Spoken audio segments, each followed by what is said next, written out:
I want to share with you all a little bit about my process in writing lyrics.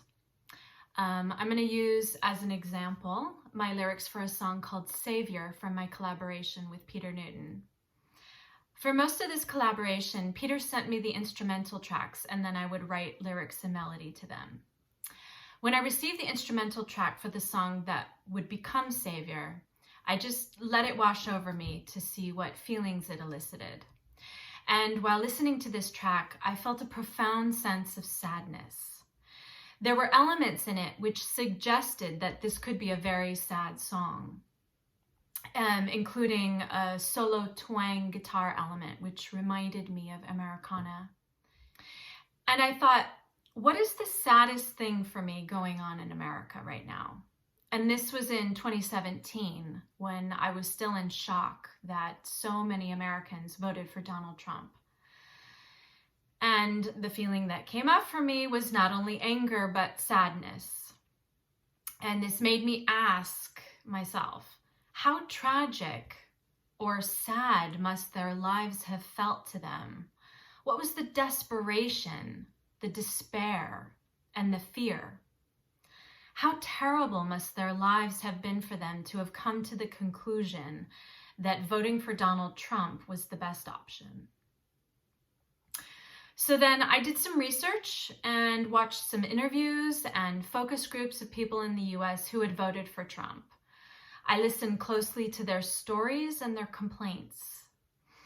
Some of these people lived in ex-mining towns where there was no industry left whatsoever. The only hope they had was the possibility of, in this one particular town, Amazon putting a warehouse in their town, which never materialized. I ended up thinking about waitresses working long, hard days, still unable to make ends meet, houses being destroyed by floods and hurricanes, entire towns in Appalachia losing all their jobs, becoming places where all that the people had left was ruin. And so I think this is why the phrase "Make America Great Again" was so powerful.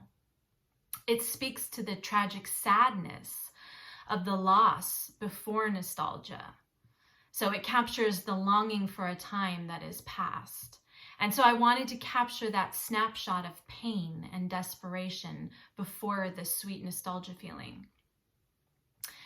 I saw waitresses in the focus groups who spoke of losing their earning capacity when the last diner in town closed down, and they hoped that Trump could bring back their coal, oil, automobile, and manufacturing plants.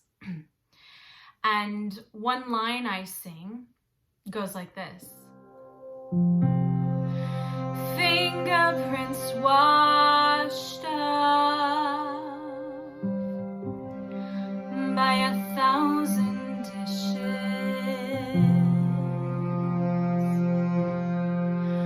poured a cup,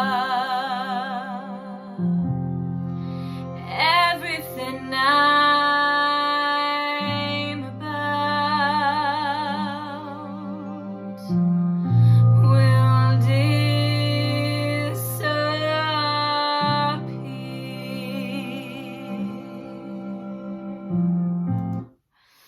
And so the first part of that line was a lyric that I had had in my lyric vault for a couple of years, and it finally found a home in this track. I heard these people saying that they felt deserted and abandoned by the government, bereft, isolated, forgotten. Some of them sat unemployed in the shells of their former workplaces, casualties of the American economy. And in another line I sing,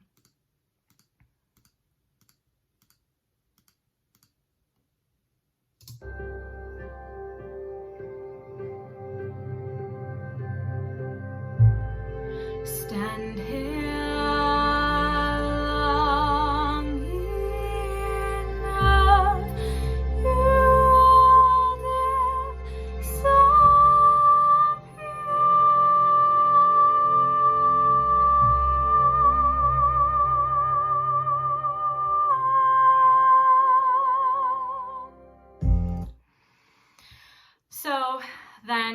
when all hope is gone, what can come in and save them and rescue them? A savior. They need a savior, whether it be Jesus or Donald.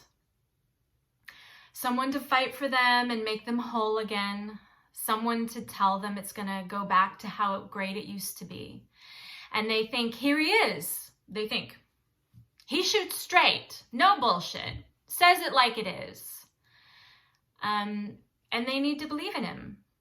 Because if it isn't him, they feel they have no one else.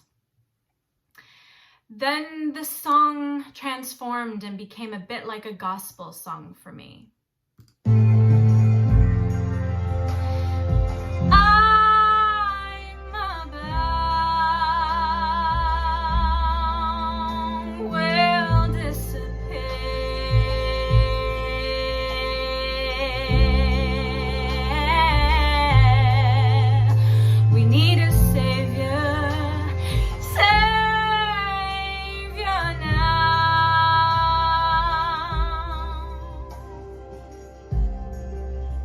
I grew up in a church, and we did a lot of singing and worship and service, even singing in tongues.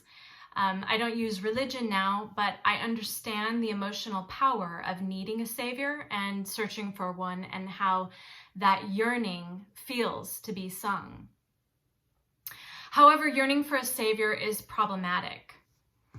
So at the end of the song, I wrote a turn that serves to register this problem. And for those of you who know my songs, you'll know that some of my other songs also have a significant turn in the lyrics. For example, Mountains in Tumult has a turn at the end, and Sausage Fingers turns at the bridge, where another layer comes out to challenge the narrative that's just been laid out throughout the rest of the song. The very end of Savior has a turn.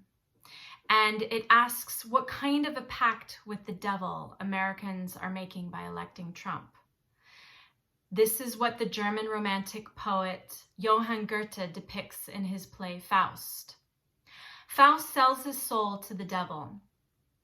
So what I'm interested in exploring in this song is the depth of tragedy in these people's lives, how sad their lives must have been in order to make this devil's pact with Donald Trump.